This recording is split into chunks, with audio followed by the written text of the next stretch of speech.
If I were the devil,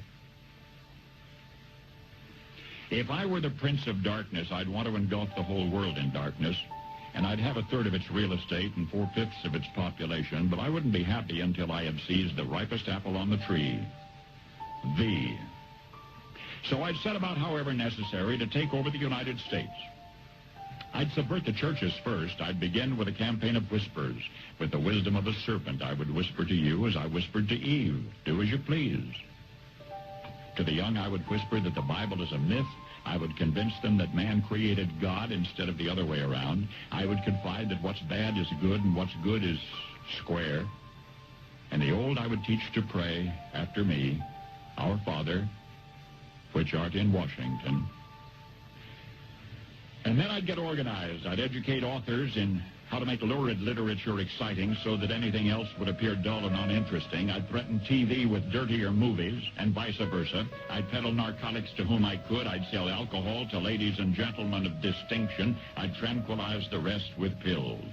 If I were the devil, I'd soon have families at war with themselves, churches at war with themselves, and nations at war with themselves, until each in its turn was consumed. And with promises of higher ratings, I'd have mesmerizing media fanning the flames. If I were the devil, I would encourage schools to refine young intellects, but neglect to discipline emotions. Just let those run wild. Until before you knew it, you'd have to have drug-sniffing dogs and metal detectors at every schoolhouse door. Within a decade, I'd have prisons overflowing.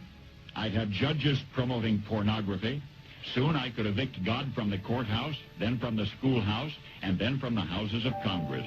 And in his own churches, I would substitute psychology for religion and deify science. I would lure priests and pastors into misusing boys and girls and church money. If I were the devil, I'd make the symbol of Easter an egg and the symbol of Christmas a bottle. If I were the devil, I'd take from those who have and give to those who wanted until I had killed the incentive of the ambitious. And what'll you bet? I couldn't get whole states to promote gambling as the way to get rich. I would caution against extremes in hard work, in patriotism, in moral conduct. I would convince the young that marriage is old-fashioned, that swinging is more fun, that what you see on TV is the way to be. And thus I could undress you in public, and I could lure you into bed with diseases for which there is no cure. In other words, if I were the devil, I'd just keep right on doing what he's doing.